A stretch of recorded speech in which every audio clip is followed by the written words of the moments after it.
자, 이번 시간에는요, FAT 1급 제 74회죠. 74회 이론 문제부터 여러분들하고 한번 풀어보도록 하겠습니다. 짠. 보통 FAT 1급과 정도 여러분이 이제 회계를 배우시면서 어느 정도는 기초 과정이라고 보셔야 돼요. 기초 단계가 단단해야지 TAT 2급 그 다음에 문제들도 여러분이 손쉽게 해결하실 수 있을 것 같은데요. 여하튼 간에 회계를 배우시는 분들은 지금 여기 제가 표시해놨던 여기 보여드리는 재무상태표, 이 손익구분 요 두 가지 또 제가 문제를 설명해 드리면서 꼭 암기하세요 그러는 것들은 암기를 해 놓으셔야 여러모로 자격 시험 문제에서도 그렇고 실무에서도 필요한 것들이니까 암기 꼭 해 놓으시기 바랍니다. 여기 지금 재무상태표에 대한 거 외우시는 게 어렵다고 하시는 분들은 제가 이거 얼마 전에 배웠는데 이제 링크 시켜서 제가 회계 이론 시간 회계 원리 저기 강의할 때 이 계정들 하나씩 그 뜻, 내용, 그다음에 그런 뭐죠? 통합 계정, 뭐 구분 계정 이렇게 설명하면서 좀 자세히 설명해 놓은 게 있어요. 그래서 제가 요 동영상 그 밑에다가 링크 시켜가지고 클릭하면 회계 원리에서 재무상태표 요 기정들 설명 하나하나 하면서 얘기했던 것들을 동영상을 붙여 놓을 테니까 참고하셔서 보시면 될 것 같아요.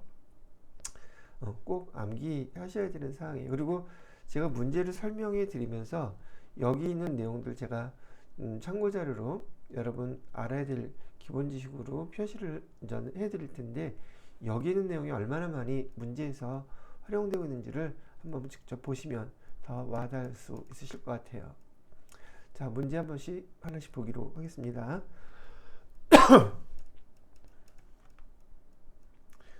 자, 1번 문제는 도매업을 영위하는 항공의 손익계산서와 관련된 설명으로 옳지 않은 것은 이라고 나와 있죠. 자, 보기 1번에 보시게 되면 영업 외 수익은 배당금 수익, 그 다음에 임대료, 접대비 등을 포함한다 그러는데 여러분들이 FAT 1급에서 지금 저 회계를 배우시고 얼마 되지는 않으셨지만 지금 여기서 보이는 판관비와 그 다음에 영업의 비용 요 두 계정을 반드시 구분하지 아셔야 돼요. 여기 판관비라는 것은 우리의 영업활동, 즉 우리 회사의 상품이나 제품을 팔면서 발생하는 비용들이에요. 근데 얘네들은 그러한 그 영업을 하지 않았더라면 필요하지 않을 비용들인데 우리 영업활동을 하기 때문에 발생하는 비용들이라는 거죠. 여러분들이 직접 사업장을 운영한다고 가정했을 때 이런 것들은 사업을 하기 때문에 발생하는 비용들이에요. 근데 영업의 비용은 말 그대로 이 영업과 관련이 없는 비용들이란 말이죠. 여러분들이 많이 봤던 것들 중에 대표적인 것은 이자 비용 같은 경우 이것도 돈을 빌린 거에 대한 대가를 갖다가 내는 거잖아요. 그런 경우라서 영업과 관련이 없는 비용이다 해서 많이 출제가 되고요. 기부금도 우리 영업활동에 꼭 필요한 거 아니잖아요. 그죠? 여기 나오는 모든 계정들이 바로 영업 외 비용이다. 이렇게 참고하시라는 얘기죠. 그래서 목적이라기보다도 목표는 여러분이 회계를 계속 공부하시고 자격증 시험 준비하시면서 여기 판관비와 영업의 비용을 구분할 줄 아셔야 된다. 자, 우리 회사는 말이에요. 상품을 파는 회사인데 배당금 수익, 배당금은 어느 경우에 나와요? 우리가 타 회사의 주식을 갖고 있을 때 그러면 거기에 대한 배당금이 나오는 거죠. 우리가 장사하는 거하고는 뭐 증권회사가 아니라면 얘는 그 배당금 수익은 영업과 관련이 없는 수익이 돼요. 그 다음에 임대료는 저기 뭐죠? 수익 계정이죠. 영업 외 비용에 반대되는 계정인데 우리가 임대업을 주로 하는 것이 아니라면 임대료 또한 영업 외 수익이 된단 말이죠. 요거는 난이도가 있는 얘기인데 그냥 들어만 주세요. 임대료는요. 우리 회사가 상품도 팔고 그다음에 사업자 등록증에 임대업으로 등록이 되어 있으면 주 수입 영업과 관련 수입이 되지만 어, 임대업으로 등록되어 있지 않았으면 얘는 영업 외 수익이 돼요. 그다음에 여기 접대비는 판관비죠. 장사를 하면서 접대하는 경우가 생기니까 판관비에 해당된단 말이죠. 여기서 옳지 않은 것은 그랬잖아요. 그래서 영업의 수익은 이런 걸 포함이. 얘는 또 수익도 아니죠. 임대료도 수익이고 배당금도 수익인데 접대비는 판관비예요. 이걸 구분할 줄 아셔야 되는 문제를 이렇게 낸단 말이죠. 이해됐죠? 그래서 틀린 옳지 않은 것은 1번이 되겠고요. 두 번째, 판매비와 판관비는 상품 등의 판매 활동, 여기서 설명도 하고 있네요. 기업의 관리 활동에서 관리 활동에서 발생하는 비용으로서 복리후생비, 급여, 통신비 여기 있는 것들이죠. 판관비라고 우리가 줄여서 얘기하는데 판매비와 일반 관리비의 줄임말로 이렇게 쓰고 있어요. 정확히 잘 설명하고 있는 거라는 얘기죠. 그다음에 세 번째, 매출액은 총 매출액에서 매출 할인, 매출 환입, 매출 애누리를 차감한 금액으로 한다. 여기서 우리가 손익계정에서 아까 요 전 페이지에서 손익구분 보여드렸잖아요. 매출액에서 매출원가를 빼면 매출 총이익이라고 부르고 매출 총이익에서 판관비를 빼면 영업이익이라고 부른다. 이렇게 얘기할 때 그 매출액 있잖아요. 그 매출액의 의미는 바로 순매출액의 의미예요. 그러면 순매출액이라는 게 뭔데요? 순매출액이라는 것은 우리가 판매한 금액에서 매출 환입, 반품이죠. 매출 애누리, 매출 할인, 요거를 차감한 금액을 순매출액이라고 부르고 손익구분에 있는 그 매출액은 바로 이 금액을 써달라는 얘기예요. 그래서 매출액은 여기서 지금 설명드린 대로 총 매출액에서 얘네들을 차감한 금액으로 한다. 설명 정확히 잘 했죠. 자, 그 다음에 상품의 매출원가. 상품의 매출원가는 어떻게 계산한다고 배우셨어요? 이렇게 외우시는 게 편하시다 그러면 가로로 외우시는 것도 방법이긴 하지만 제가 설명해 드렸을 때는 상품 총계정 원장에서 차변에 기초 재고액에다가 단기 매입액 더해주고 그 다음에 기말 재고액을 빼주면 그 결과 매출원가가 계산이 돼요. 이렇게 기억을 하라고 제가 말씀을 해드렸단 말이죠.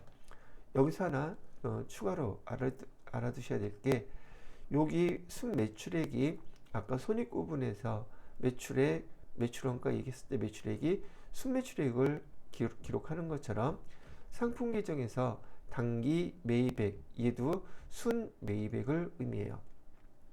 요거요. 그럼 우리가 상품을 사왔을 때 그 금액은 우리가 총 매입액이라고 부르고요. 거기서 매입 환출, 매입 애누리, 매입 할인 뺀 금액을 우리는 순 매입액이라고 부른다는 얘기예요. 그런데 매입액에서는 하나 더 추가할 게 있어요. 만약에 우리가 상품을 매입하면서 부대비용 대부분 많이 나오는 게 운반비죠. 이게 발생한다 그러면은 이 순매입액, 단기 매입액에 포함시켜 줘야 된다는 거. 요게 차이점이고 총 매출액에서는 매출했을 때 부대비용이 발생하는 거, 운반비가 발생하면 얘는 매출을 할 때 발생하는 상품 매출과 관련된 비용이 판매 과정에서 발생하는 거기 때문에 얘는 판관비로 처리를 해주셔야 돼요. 판관비에 운반비. 근데 여기 부대비용, 매입할 때 부대비용은 부대비용은 우리가 상품을 사갖고 올 때 부대비용으로 발생한 것은 운반비여도 운반비라고 쓰면 안 되고요. 얘는 상품 가격에 포함시켜 줘야 된다고 배우셨을 거예요. 그렇죠? 자, 여러분이 이 문제를 풀기 위해서 기본적으로 여기 이런 내용들의 지식이 자료를 알고 계셔야지 이 문제를 풀 수 있다고 설명을 해드린 거예요. 처음이신 분들은 여기 내용 문제에 대한 것만이라도 먼저 복습을 해주시면 다른 교재 지금 시간이 없으실 텐데 이걸로 해도 충분히 이런 문제들은 해결하실 수 있을까라는 얘기를 해드리는 거죠. 자, 1번 문제는 여기까지 하고요. 다음 2번 문제로 넘어가 보도록 할게요.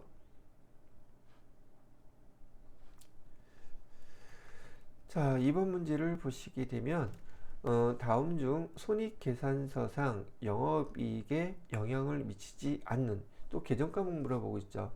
자, 봐요. 제가 처음에 여러분 FAT 1급은 그나마 기초과정 중에 한 부분이라고 말씀을 해드렸고요. 이런 거 아까 꼭 외우셔야 됩니다 라고 얘기했던 것들이 계속 이렇게 나오고 있잖아요. 꼭 외우셔야지 돼요. 자, 그리고 손익계산서상 영업이익이 영향을 미친다는데, 영업이익이 어떻게 계산하는지를 모르면 영향을 미치는 건지 안 미치는 건지, 계정은 판관비에 해당되는지 영업의 비용에 해당되는지 모르면 이 문제는 꽝친단 말이죠. 그래서 여기서 얘기는 손익계산서에서 영업이익은 여기 있죠. 영업이익에는 매출액에서 매출원가를 빼면 매출 총이익이라고 부르고, 거기서 판관비를 빼면 그 결과를 영업이익이라고 불러요. 이거 반드시 암기하세요.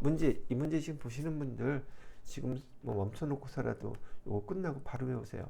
맘만 먹고 외우면 제 문제, 그 기출문제 2, 3회분 푸는 것만 반복해도 반드시 외워질 거예요. 근데 문제에서 영업이익이 영향을 미치지 않는 거라 그랬어요. 그럼 영업이익에 여기에 영향을 미치지 않는 거라면 이 위쪽에 있는 거면 안 되겠죠. 이 밑에 쪽에 있는 것 중에 뭐가 있어야지만이 영업이익에 영향을 안 미쳐요.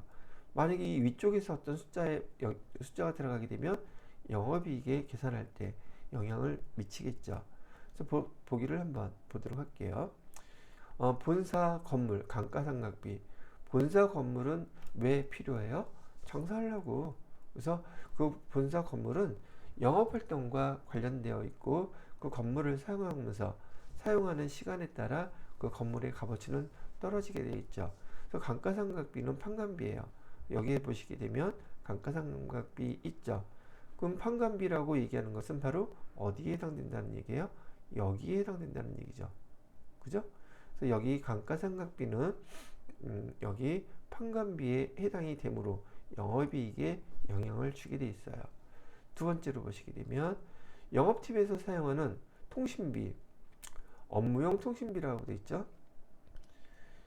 우리가 장사를 하지 않았다라면 영업활동이 아니라면 굳이 얘 필요할 게 없죠. 업무용으로.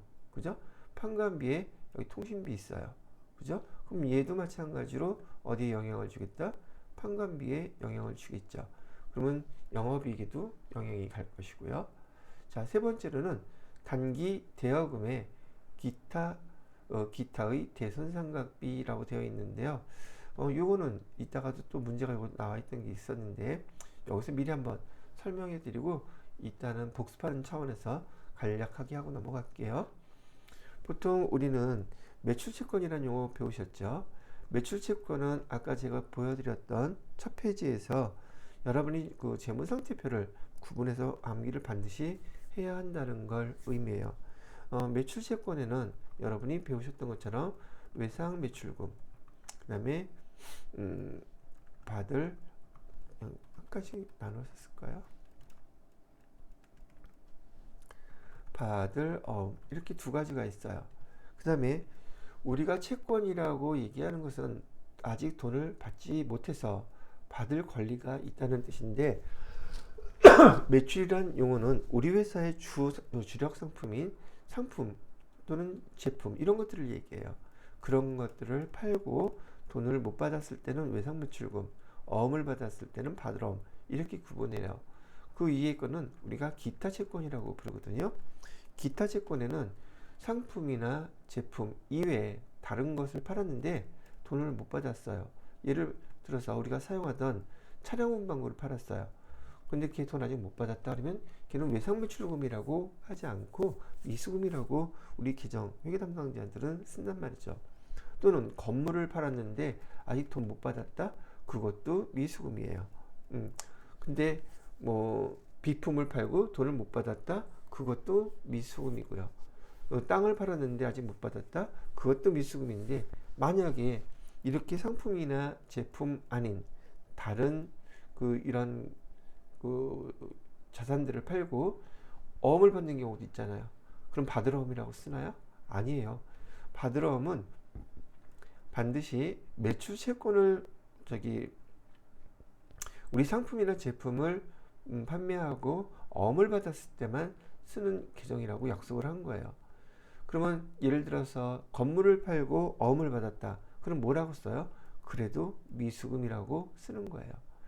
자, 이 기타 채권에는 우리가 돈을 계약금을 먼저 주고요.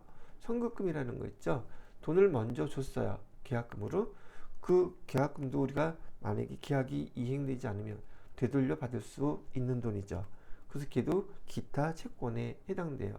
그리고 여기 깍두기처럼 단기 대여금이 있어요. 단기 대여금은 단기 투자자산에 해당되는 계정이기도 하고요.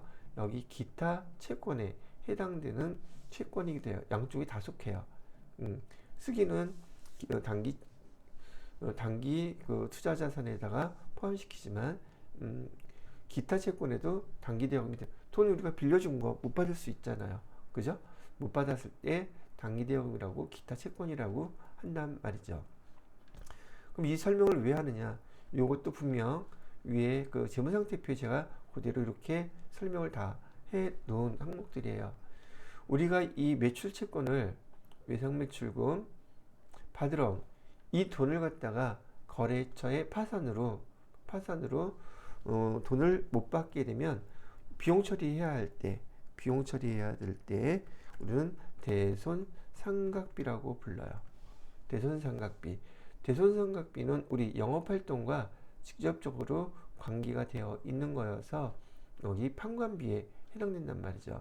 그래서 여기서 보시면 대손상각비, 판관비 들어가 있죠. 은근 이거 모르시는 분들 많아요. 대손상각비, 감가상각비 그러면 영업의 비용으로 생각하시는 분들이 꽤 있는데 아니에요. 대손상각비, 감가상각비 다 판관비예요. 자, 그 다음에 두 번째로는 영업활동과 관계가 없는 이 채권들, 얘네들도 거래처의 파산으로 못 받게 될 가능성도 있는 건 마찬가지죠. 근데 얘가 만약에 돈을 못 받게 된다, 그런 상황이 벌어지게 되면 얘는 비용 처리할 때 뭐라고 규정을 쓰느냐면 여기 기타 채권이라고 그랬잖아요. 그래서 얘도 기타의 대손상각비라고 써요. 기타의 대손상각비. 대손상각비는 여기 판관비에 해당되지만 기타의 대손상각비는 영업외 비용에 해당돼요. 왜? 얘는 영업활동과 관계가 없는 거라고 했잖아요. 그래서 기타의 대손상각비라고 한다. 물론 매출채권이 됐던 기타 채권이 됐던 대손충당금 설정하는 건 똑같아서 대손충당금이 있으면 대손충당금 먼저 사용하고 나머지 대손충당금이 모자랄 때 대손상각비라고 하는 것이고요. 기타 채권도 마찬가지예요.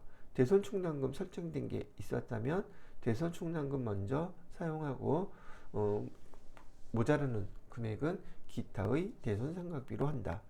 여러분이 이거에 대한 지식이 이렇게 생겼다면 그 다음에 이 보기를 보세요.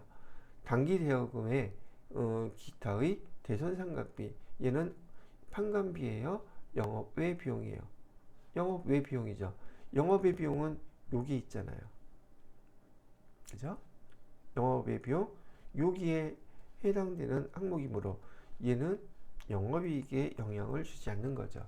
그래서 여기서 영업이익에 영향을 미치지 않는 계정 과목은 기타의 대손상각비예요. 그 다음에 본사직원의 복리후생비. 본사직원 왜 뽑아놨어요? 영업활동 하라고요. 그죠? 그 영업활동을 하라고 뽑아놓은 직원의 복리후생비는 당연히 판관비에 들어가겠죠. 많이 보셔서 금방 이건 이해하실 거예요. 복리후생비 여기 있습니다.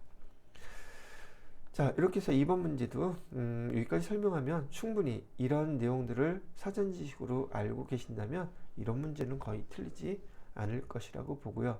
시험 문제 각 회차마다 너무너무 많이 물어봐요. 왜?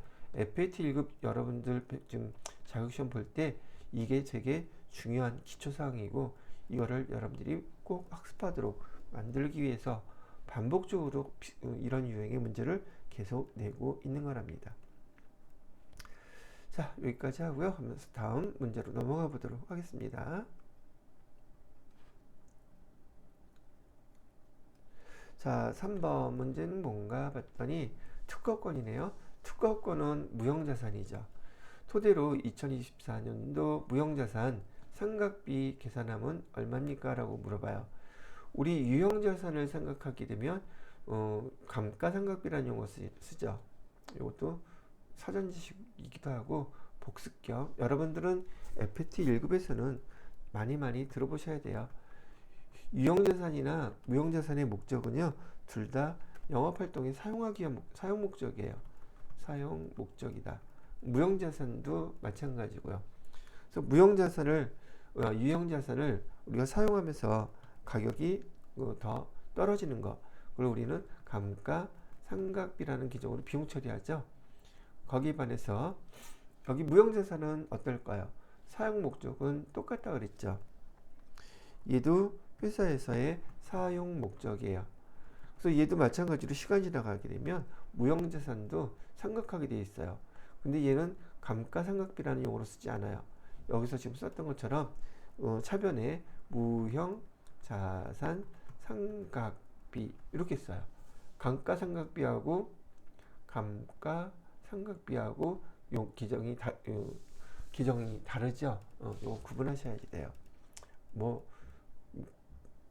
한 번 들으면 금방 아실 거니까. 자, 그러면 무형자산도 유형자산처럼 특허권 취득일은 1월 1일부터 계산하기 편하게 해놨고요. 특허권 등록비, 그럼 얘도 특허권 등록비나 특허권 취득 부대비용, 얘는 다 특허권이라고 하는 무형자산의 부대비용으로서 다 포함시켜줘야 되는 금액이 되겠죠. 이 금액을 회계 처리하게 되면 이렇게 돼야 된단 말이죠. 차변에 특허권에서 이 두 가지 금액을 다 합친 금액 210만원 이렇게 될 거란 말이죠. 그 다음에 대변에는 이 금액 다 보통예금에서 인출해서 보냈다고 치면 이렇게 된단 말이죠. 그죠? 자, 근데 얘가 이제 특허권을 등록하고 1년 동안 사용했어요. 그럼 얘도 특허권도 상각을 해줘야 되죠. 그러면 상각 방법은 정액법으로 해달래요. 정액법은 그 다음에 내용연수는 5년. 그 다음에 여기 보면은 보편적으로 있잖아요. 보편적으로 특허권은 잔존가치가 없는 것을 원칙으로 해요. 특허권은 여기다가 써야 되나? 잔존가액이 없는 것, 얘를 원칙으로 한다. 또 시험 문제에서 자주 물어보는 거 있죠. 이 특허권, 우리가 유형자산을 갖다가 상각하게 되면 유형자산 상각하는 방법 뭐뭐 있다고 배우셨어요? 대표적인 게 정액법, 그 다음에 정률법 이런 거 배우셨죠. 참고로 더 알아두세요. 연수합계법이라는 것도 있어요. 그 다음에 생산량 비례법이라는 것도 있고요. 아마 교재에서는 여기 종류로는 이렇게 네 가지를 배우셨을 거고, 시험 문제에서는 주로 두 가지 중에 하나만 주로 많이 나와요. 왜냐하면 실무적으로 여러분들이 프로그램을 통해서 감가상각하는 건 두 개밖에 없거든요. 그래서 시험 문제도 연수합계법이나 생산량 비례법 이런 거는 이론 문제에서 낼 뿐이지, 실무에서 여러분이 사용하는 거 주로 정률법, 정액법으로 시험 문제를 내요. 자, 그래서 유형자산일 때 감가상각하는 방법 네 가지가 있는데, 네 가지로 감가상각을 하는데, 이 무형자산도 이 네 가지를 다 사용할 수 있어요. 합리적인 방법이라고 판단이 되면 정액법을 사용할 수 있고, 정률법을 사용할 수도 있고, 연수합계법, 생산량 비례법, 얘네들이 합리적이라고 판단되면 무형자산도 다 똑같은 방법을 사용할 수 있습니다. 그런데 그 방법을 회사에서 정해놓은 게 없어요. 정해놓은 게 없을 경우에는 무조건 정액법만 사용해야 돼요. 어떤 상각 방법으로 무형자산 상각을 하겠다 정해놓은 게 없으면 무조건 정액법으로 사용해야 된다. 그래서 여기서 다른 거 좀 얘기하지 않고 정액법이라고 얘기를 해주고 있어요. 그러면 여기 무형자산 삼각비는 정액법일 때 취득원가를 내용연수로 나눠주면 되는 거잖아요. 그죠? 그러면 여기 2024년 12월 31일 날 여기 취득원가, 부대비용까지 포함해서 210만원 나누기 내용연수 5. 그러면 매년 여기 무형자산 삼각비는 얼마가 발생하나요? 42만원이 발생해요. 이를 12월 31일 시점에 재무상태표에 표시하게 되면 특허권이라는 무형자산 이렇게 돼 있죠. 그다음에 무형자산 지금 첫 번째라서 제가 비용이라고 써놨지만 무형자산 삼각비 누계액이죠. 누계액으로 42만원. 그래서 장부가액으로는 이렇게 표시된다는 거 알고 계시면 돼요.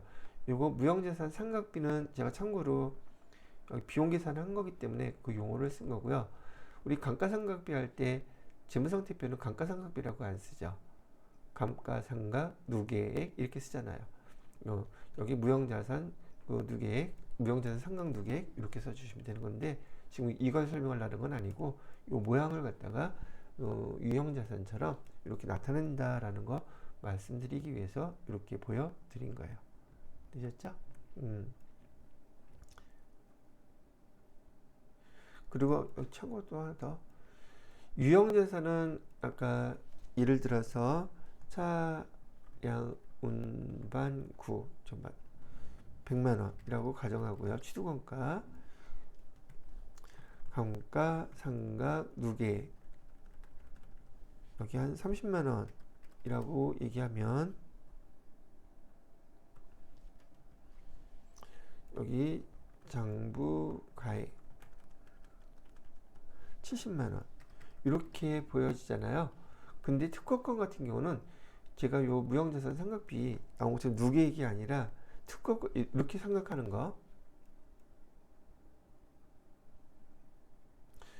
유형자산 이렇게 생각하는 방법을 우리는 회계 처리할 때 간접법이라고 불러요. 간접법.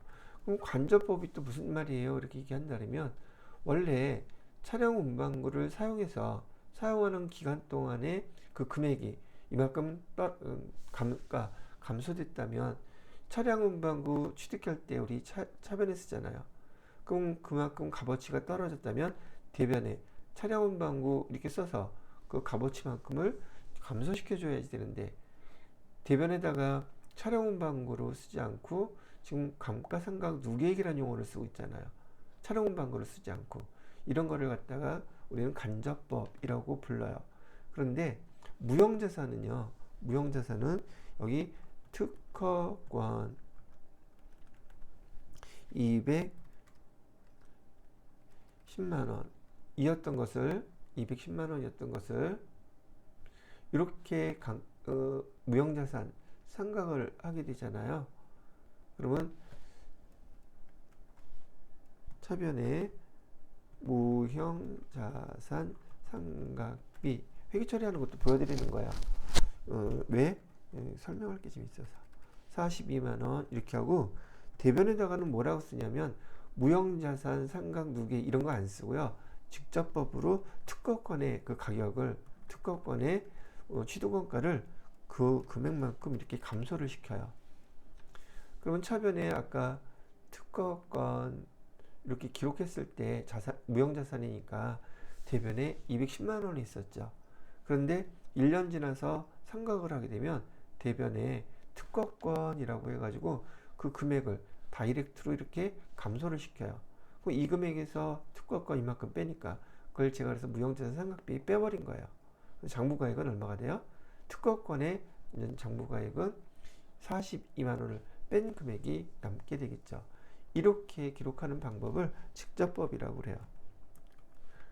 그래서 이 내용은 회계 처리보다도 여러분 회계 이론에서 이 말을 물어봐요. 유형자산은 간접법을 사용하고 무형자산은 상각할 때 직접법을 사용한다. 맞는 말인가요? 틀린 말인가요? 이렇게 물어보니까 요 간접법이다, 직접법이다. 요 내용을 여기서 하나 더 같이 공부해 놓으시라고 설명해 드린 거예요. 자, 3번은 이번 문제는 여기까지 설명을 해드렸으면 된 것 같고요. 여기까지만 해도 무형자산에 대해서 어지간한 문제들을 다 여러분들이 맞힐 수 있을 정도 되지 않았을까 생각해요. 이것만 잘 복습하셔도요. 자, 그 다음에 네 번째 문제로 넘어가 보도록 할게요.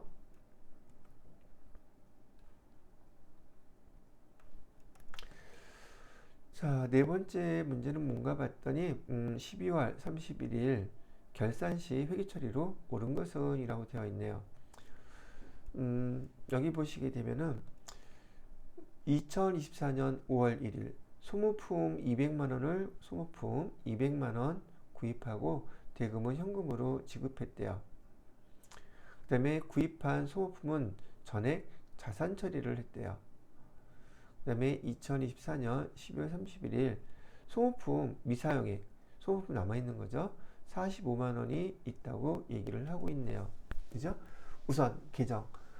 자, 여기서 제가 한번 이렇게 질문을 해보면 어떻게 대답을 하실까? 여러분 아까 재무상태표 제일 처음에 보여드렸던 것 중에서 말이죠. 이 소모품은 어떤 계정이에요? 자산일까? 부채일까? 자본일까? 수익일까? 비용일까? 어디에 해당하는 계정이에요. 이 소모품이. 이 소모품은요, 자산 중에서 유동자산에 해당되고, 유동자산 중에서도 재고자산에 해당돼요.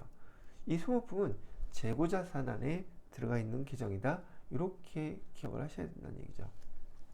재고자산이다.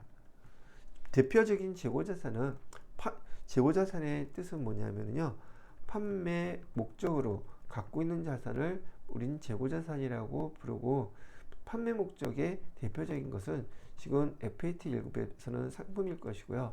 그 다음에 TAT 2급서부터는 제품이 될 거예요. TAT 2급부터는 상품, 제품 다 해당이 되죠. 근데 여기에 재고자산 안에 여기 소모품도 이렇게 있어요. 근데 여러분이 이제 회계 배우신 지 얼마 안 되신 분들은 이 소모품하고 어떨 때는 소모품 B 이렇게 쓰는 거, 요게 되게 헷갈린단 말이죠. 소모품 그러니까 계정이라고 생각하지 않고 그냥 우리가 흔히 일반적으로 사용하는 소모품이라고 생각하시는 분들도 있단 말이죠. 근데 이 소모품에는요, 소모품이라고 하는 재고자산도 있고요, 소모품 B라고 하는 비용 계정도 있어요. 그래서 좀 이따가 설명해 드릴 이 소모품과 관련돼서는요, 회계 처리가 두 가지가 가능해요. 처음에 이 문제처럼 처음에 재고자산을 취득할 때 기록하는 방법에 따라서 여기 보시게 되면 2024년 5월 1일에 차변에 소모품이라고 이렇게 기록을 해놨죠. 이렇게 기록하는 방법을 자산처리법이라고도 부르고 자산처리법이라고 부르고, 여기서 자산 처리했다고 문제에서 가르쳐 준 거예요. 그리고 대변에는 현금으로 돈을 지급했다고 얘기가 나왔죠. 그죠? 이거 잘 이해하셔야지 돼요. 자, 그런데 12월 31일 날 소모품이 미사용액, 아직 200만원어치 사온 것 중에서 사용하지 않은 소모품이 45만원 있대요. 그럼 이건 여기를 기준으로 보셔야 돼요. 소모품 미사용액이 45만원어치 남아있다면, 반대로 얘는 자산이니까 사용을 했다면 사용된 건 반대로 얼마치를 사용했다는 뜻이에요. 45만원 남아있으니까 155만원만큼은 사용이 됐다는 뜻이겠죠. 그죠? 이 자산처리법은 자산에서 얼마큼 사용했는지를 좀 찾아야 된단 말이죠. 사용된 금액을 알아야지 돼요. 왜? 그래야지 사용된 금액만큼은 비용 처리할 거니까. 그죠? 소모품 사용된 금액은 155만원이다 이렇게 된단 말이죠. 그럼 소모품 여기 자산 계정이 200만원이 있으니까 자산이 사용된 만큼은 어떻게 해야 돼요? 감소시켜 줘야 되죠. 그래서 자산 사용된 금액만큼을 이렇게 감소시켜요. 그러면 결과로 소모품 200만원 중에서 155만 원치를 사용했으니까 미사용액 장부에 남아있는 건 45만 원 남아있겠구나, 그렇게 판단하실 수 있겠죠. 그리고 자산이 이렇게 사용된 것만큼 감소시킨 것만큼을 비용 처리하는 거예요. 차변에 소모품비 이렇게 해서요. 되셨죠? 그래서 자산처리법일 때는 이렇게 처리를 해야 된다는 거 제가 설명한 것도, 여기서는 자산이기 때문에 감소라는 말 써요. 사용했기 때문에. 뭐 우리 보통 현금 있다가 현금 사용하면 대변에 현금 이렇게 기록하잖아요. 그죠? 똑같이 소모품이라는 자산이 감소한 것만큼을 여기다 써주고, 자산은 사용한 것만큼 비용 처리한다. 이렇게 기억을 먼저 해 두셔야 되는 거예요. 거기에 맞는 12월 31일 날 회계 처리가 어떤 게 맞겠어요? 여기서 소모품비 4번이 맞는 그 회계 처리겠죠. 그죠? 자, 그러면 제가 여기서 자산처리법을 설명해 드렸으니, 여기 자산처리법과 여기 소모품으로 기록하는 비용처리법을 한번 띄워서 간략하게 설명을 비교해 드릴 테니까, 복습하실 때 소모품과 관련돼서는 다 똑같이 이렇게 처리해 주시면 돼요. 자, 그러면 여기 보시게 되면 소모품과 관련돼서 자산처리법은 조금 전에 설명해 드렸던 거예요. 그래서 해당되는 거 요거를 했었죠. 거기에 반해서 비용처리법이라고 얘기하는 것은요, 5월 1일 날 우리가 소모품을 샀을 때 소모품 B라는 계정을 사용하는 거예요. 비용 계정을 사용하는 것, 이게 비용처리법이에요. 자, 그리고 12월 31일 날은 여기서는 지금 비용처리법일 때는 취득했을 때 다 비용 처리를 했기 때문에 우리 손익계산서의 비용으로 지금 얼마가 들어가 있어요? 비용으로 200만 원이 들어가 있죠. 근데 우리가 지금 비용 처리해야 될 금액은 12월 31일 날 비용으로 처리할 금액은 얼마를 처리해야지 돼요? 소모품이 45만 원만큼 남아 있다고 하니 소모품 비용으로 처리할 금액은 조금 앞에서 얘기했던 금액 155만 원,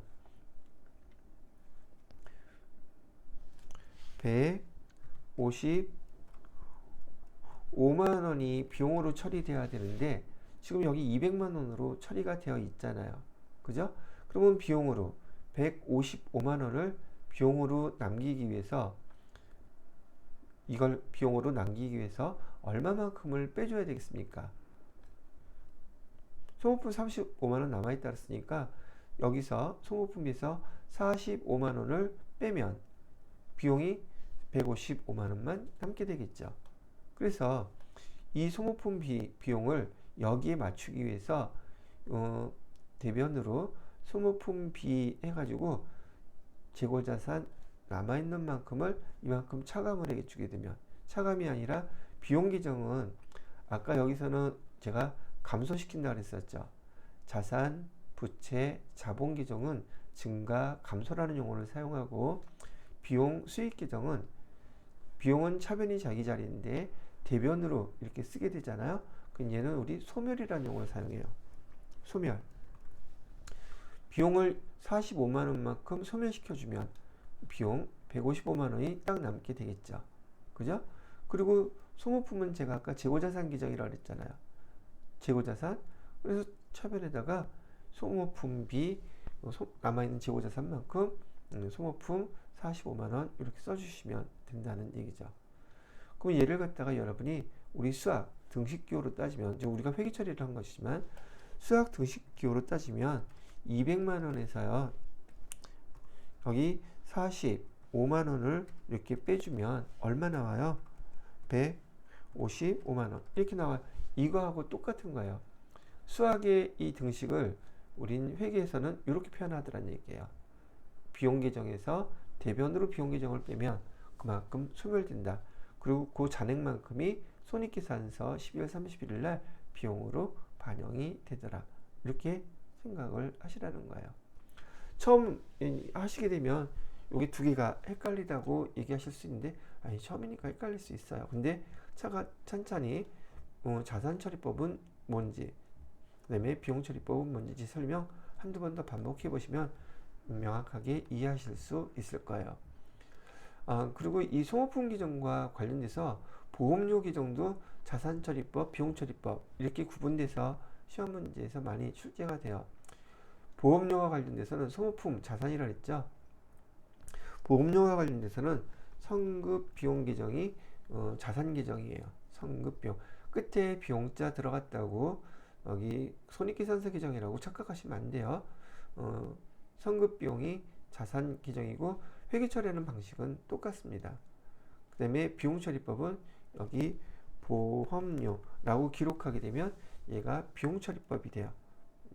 소모품비 대신에 보험료, 소모품 대신에 성급비용 이렇게 생각하면 두 개 한꺼번에 다 이해하시지 않을까? 할 수 있지 않을까 싶단 말이죠.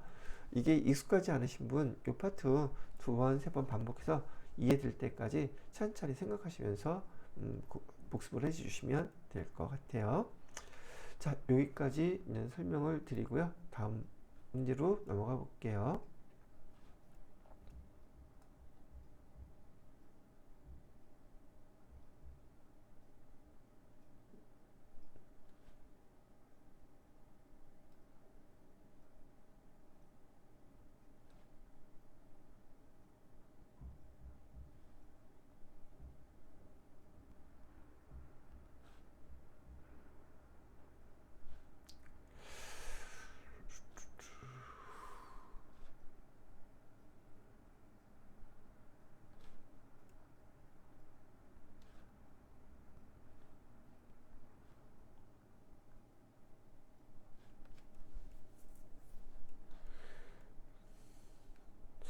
잠깐만요. 지금 보니까 제가 여기 3번 문제하고 4번 문제를 건너뛰었네요.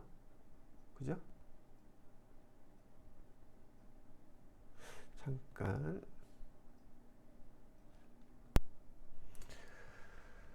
자, 문제를 보니까 제가 5번 문제는 풀어드렸는데 4번 문제를 건너뛰었어요. 그죠? 4번 문제 좀 볼게요.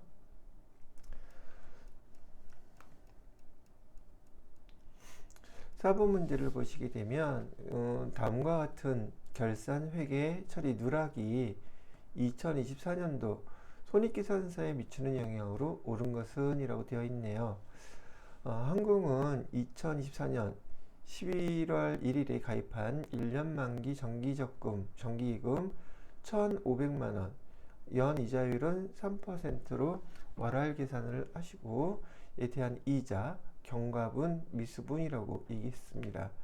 지금 여기에서는 계상하지 않았어요 라고 얘기를 했는데, 지금 얘를 갖다가 우리가 회계 처리를 하게 되면 지금 여기 손익 구분에서 당기 순이익에 어떠한 영향을 주게 됩니까? 라고 물어봤잖아요. 지금 이거를 안 했기 때문에 지금 현재 여기 반영되어 있는 그 당기 순이익의 상태는 얼마만의 금액이 과소계상인지 과대계상인지를 지금 물어보는 문제예요. 보편적으로 여러분들 보면은 지금 이런 문제 기말 결산 정리사항으로 많이 출제되는 문제고, 실무의 업무에서도 이 계정들을 시험 문제 많이 자주 빠지지 않고 출제하는 이유가요. 실무에서 결산 때 되면 이런 일이 반드시 벌어지기 때문에 이 내용의 시험 문제 출제 빈도도 높은 것이고, 실무에서도 실제로 사용 빈도가 엄청나게 높은 그런 계정들이란 말이죠.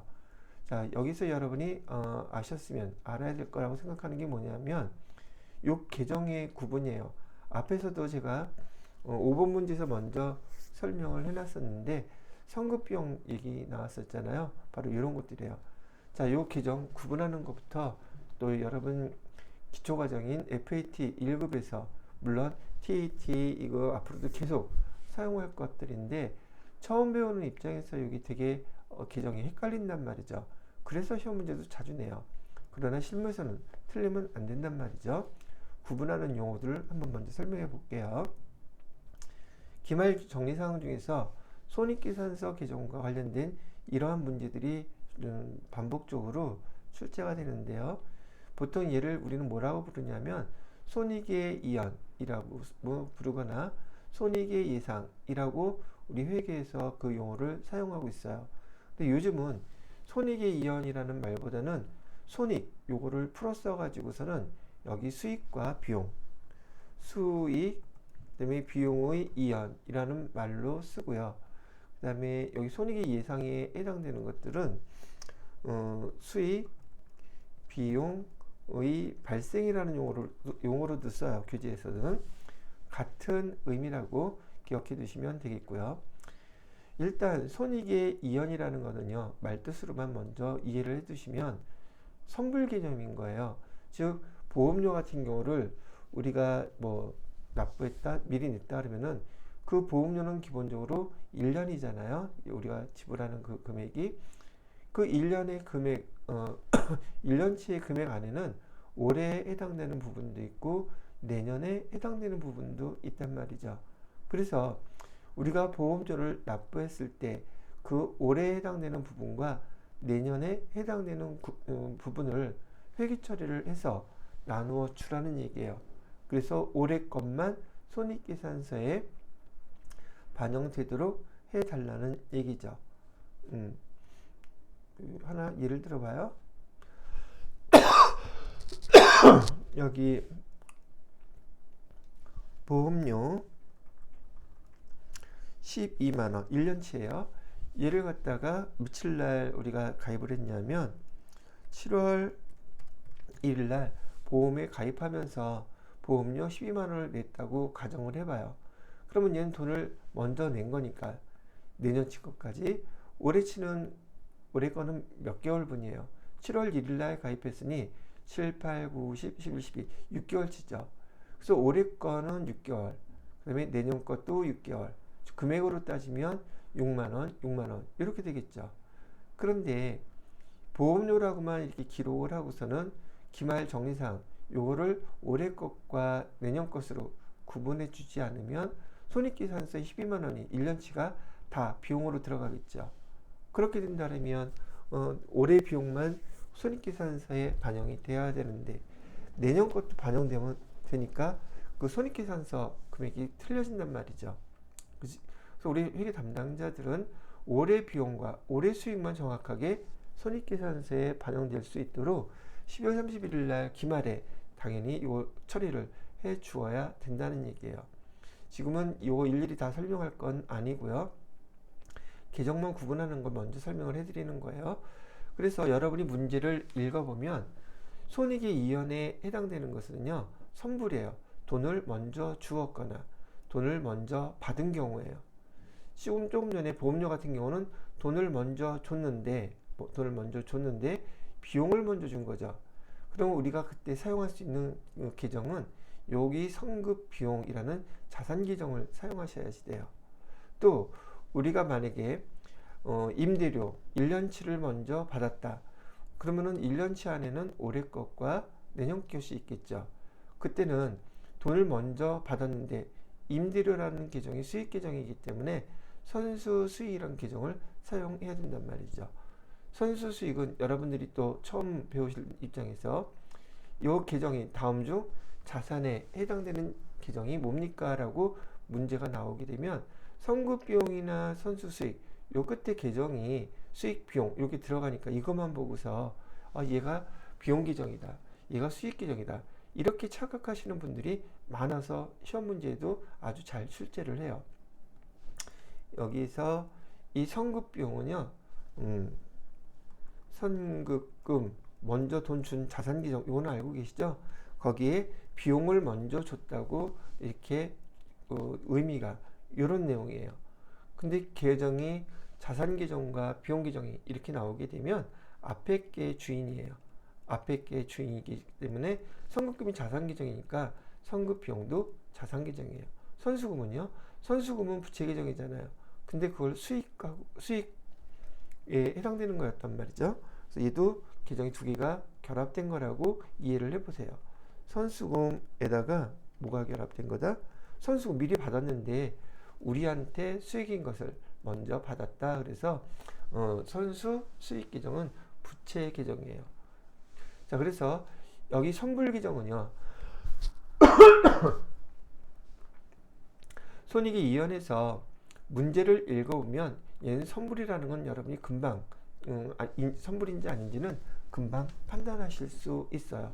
선불이라고 판단하시면 여러분이 회계 처리하거나 계정을 선택하실 때 앞에 선자가 들어간 계정, 요 두 가지 계정밖에 사용할 수가 없어요. 근데 그게 비용이다 그러면 선급비용, 수익이다 그러면 선수수익, 이렇게 두 개밖에 사용할 수가 없어요. 거기에 반해서 손익의 예상이라고 얘기하는 것은 후불 개념인 거예요. 문제를 읽어보시게 되면 얘가 후불인지 선불인지도 금방 구분이 된단 말이죠. 근데 후불 개념이니까 돈을 실제로 먼저 주거나 돈을 먼저 실제로 받은 게 아니란 말이에요. 그렇지만 우리는 우리 재무회계는 발생주의에 따라서 기록을 해야 되기 때문에 수익이나 비용이 발생하면 기록을 해야 된단 말이죠. 그래서 손익의 예상 후불의 개념에 해당이 된다 그러면 여러분은 계정을 미자가 들어간 계정 이 두 가지밖에 사용할 수가 없어요. 근데 수익을 아직 우리가 못 받았다. 우리한테 수익인 거, 이자 같은 거 말하는 거예요. 그럴 때는 미수수익 계정을 사용하셔야 돼요. 미수수익도 미수금 플러스 수익, 그래서 자산 계정이고요. 만약에 비용인데 우리가 아직 안 주었다, 주지 않았다 그러면 미지급 비용 계정을 사용해야 되고, 얘는 미지급금 플러스 비용이에요. 그래서 얘는 부채 계정입니다. 요거부터 시험 문제에서 자주 물어본단 말이죠. 잘 구분을 해 두시고요. 그럼 요게 이해가 됐다면, 제가 설명해 드리는 게 이해가 됐다면, 자, 요 문제 다시 한번 읽어봐요. 항공은 2024년 11월 1일에 가입한 1년 만기 정기예금, 여기에 연이율 3%짜리 월할 계산에 대한 이자 경과분, 미수분이죠. 기상하지 않았대요. 그러면 우리가 이자, 예금에 가입하고 돈을 지금 받았어요? 못 받았어요. 계상하지 않았다는 건 기록하지 않았다는 뜻이고, 중요한 건 우리가 지금 얘가 선불이냐 후불이냐 개념이 어떤 거냐는 거예요. 후불이죠. 아직 못 받았으니까. 그럼 우리가 쓸 수 있는 계정은 미자 들어간 계정, 미수수익이나 미지급비용 둘 중에 하나밖에 못 써요. 근데 여기서 예금은 여기 예금을 가입하고 이자를 얘기했다면 이자 수익이잖아요. 그죠? 우리한테 수익인데 걔를 아직 못 받았다 그러면 미수수익 요 계정을 쓴다는 얘기죠. 그럼 이 계정을 어떻게 써요? 얘는 자산 계정이라고 그랬잖아요. 그래서 차변에다가 미수수익 해서 금액은 1,500만 원에 연이율 3% 하면 얼마가 됩니까? 계산기 좀 눌러보고 1,200만 원 곱하기 3% 하면 36만 원이란 말이죠. 그죠? 써드리는 게 낫겠죠? 1,500만 원 곱하기 3% 하게 되면 36만 원 이렇게 나오죠. 자, 근데 이거 월할 계산 하라고 했으니까요.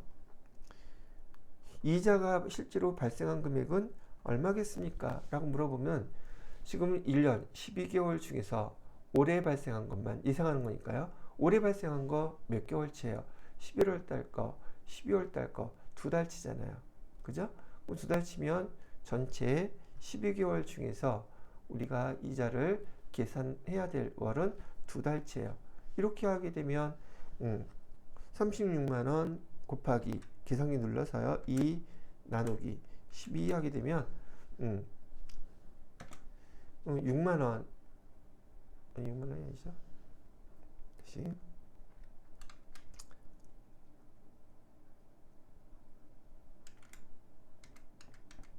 곱하기 3% 36만 원이 아니네. 45만 원이죠. 그죠?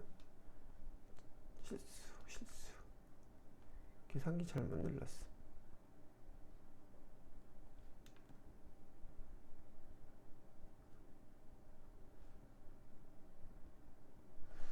45만 원 곱하기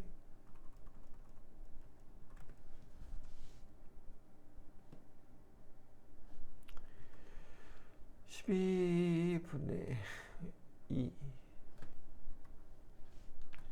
하게 되면은 곱하기 2 나누기 12 하니까 75,000원 나오네요. 그죠?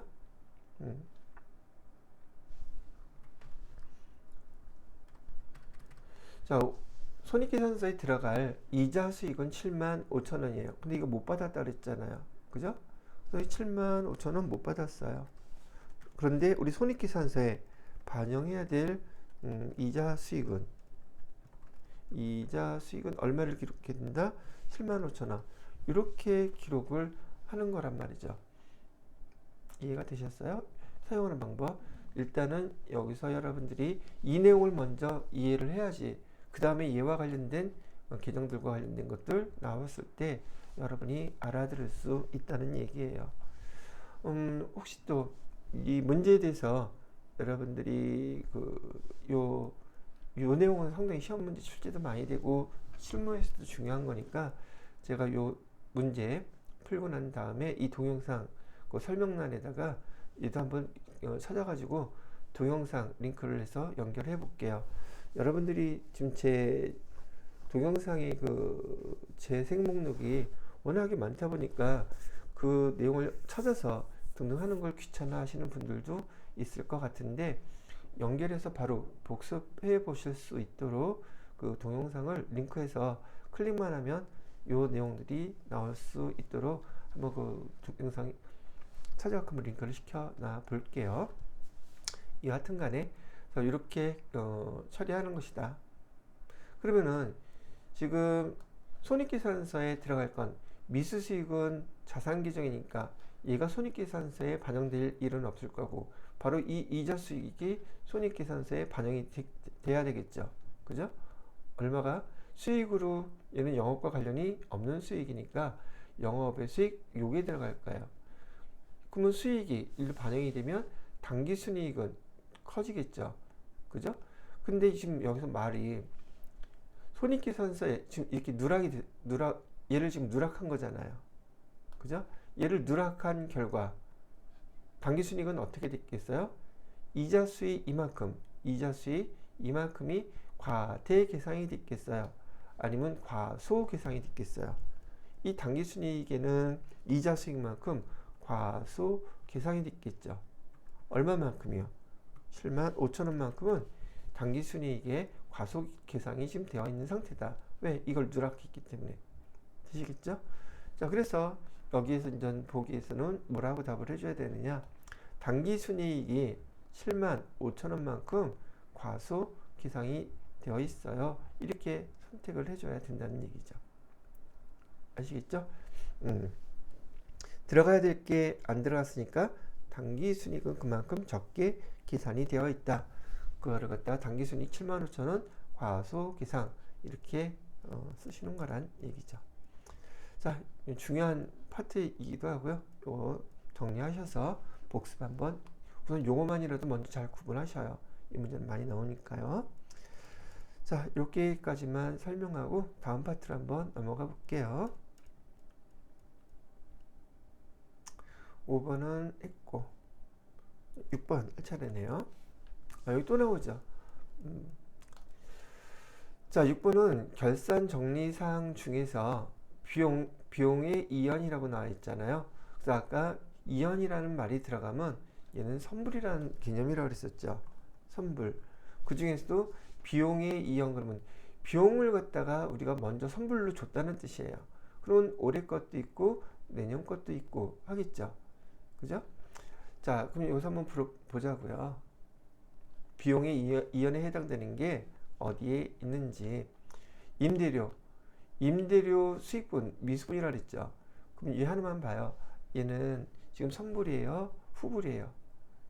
미수분이라 그러니까 아직 못 받았다는 뜻이잖아요. 그죠? 그럼 얘는 후불에 해당되는 거네요. 그죠? 후불에 해당되면 손익의 예상에 해당되는 것이고, 그 다음에 후불인데 임대료는 수익 계정이잖아요. 그러면 미수수익, 얘가 지금 빠져 있는 거구나.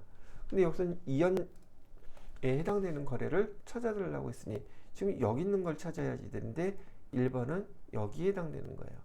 두 번째, 보험료 선급분이래요. 선급분은 이연에 해당되죠.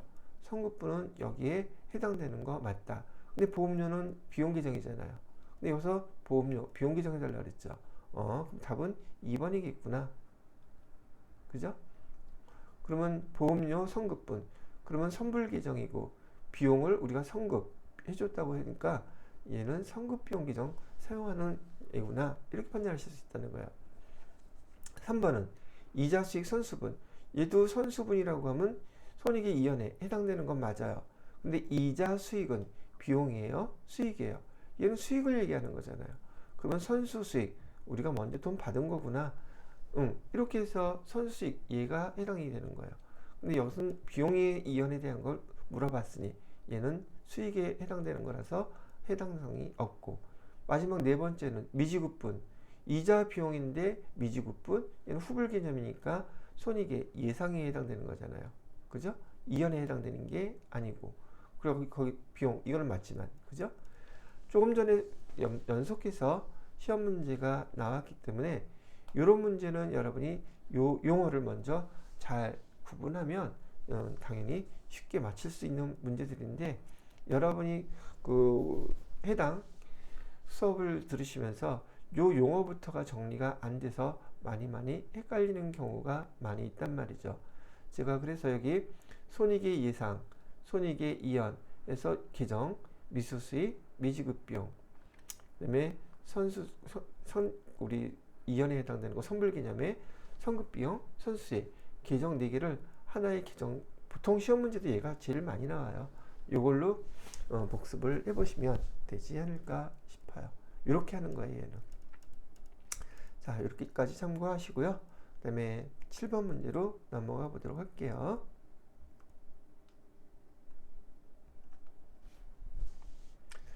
자, 7번 문제를 보니까 도매업을 영위하고 있는 항공의 2024년 3월 10일 서울의 파산으로 단기 대여금 나왔네요. 그죠? 단기 대여금 300만원의 회수가 불가능하게 되었대요. 이 거래로 인하여 항공이 손익계산서에 계상해야 하는 계정 과목과 그 금액은 얼마냐고 물어보고 있어요. 단 3월 10일 이전에 설정된 단기 대여금에 대한 대손충당금 잔액은 110만원이 있어요. 이게죠. 자, 이것도 아까 설명했던 거예요. 그죠? 매출채권에는 외상매출금, 받으러, 얘는 우리 회사의 상품, 제품을 판매하고 돈을 못 받았을 때 외상매출금, 받았을 때 받으러, 우리 회사의 상품이나 제품 이외에 다른 거, 건물이라든지 차량 운반구라든지 비품이라든지 이런 것들을 팔고, 즉 영업활동과 관련이 없는 것을 팔고 돈을 못 받았으면 미수금, 어음을 받았어도 미수금이라고 해야지 받으러 하면 안 돼요. 그 다음에 계약금, 그리고 제가 아까 여기다가 깍두기라고 그래서 이 기타 채권에는 모두 들어간다 그랬어요. 단기 대여금도 들어간다고 그랬었죠. 그죠? 그래서 단기 대여금까지가 채권 계정에 해당이 돼요. 그리고 거래처가 파산해서 못 받게 되면 비용 처리할 때 얘는 대손 상각비 계정, 그리고 얘는 판관비라고 그랬어요. 판관비 계정을 사용하고, 여기 기타 채권인 경우에는 기타의 대손 상각비라는 계정을 사용하고, 얘는 영업 외 비용에 해당된다고도 얘기를 해드렸어요. 물론 대손충당금이 있으면 대손충당금을 먼저 사용하고 나머지 금액을 비용 처리하는 건 똑같아요. 그럼 여기 지금 문제에서는 단기대여금 300만원이라고 그랬죠. 자, 단기대여금은 300만원이 있었는데 충당금이 지금 얼마 있대요? 110만원이 있대요.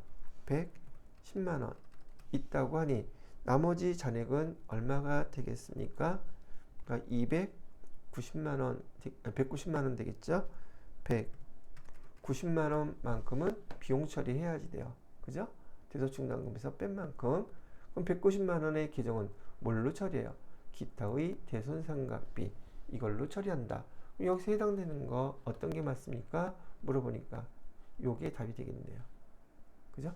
이렇게 해주시면 되는 문제였었어요. 제가 여지껏 여기 해당되는 거 동영상 링크하는 거를 말로는 알고 있는데 찾아보기 위해서 어떻게 하는지 알 것 같기는 한데, 동영상 링크하는 거는 한 번도 안 해봐갖고서는 조금 늦을 수는 있겠지만 일단 기출문제부터 잘 먼저 풀어주세요. 자, 재무회계는 여기까지 풀고요. 다음 문제는 부가가치세, 세무회계 문제예요. 그래서 여기 잠깐 쉬었다가 바로 연결해서 부가가치세 문제 풀어드리도록 하겠습니다.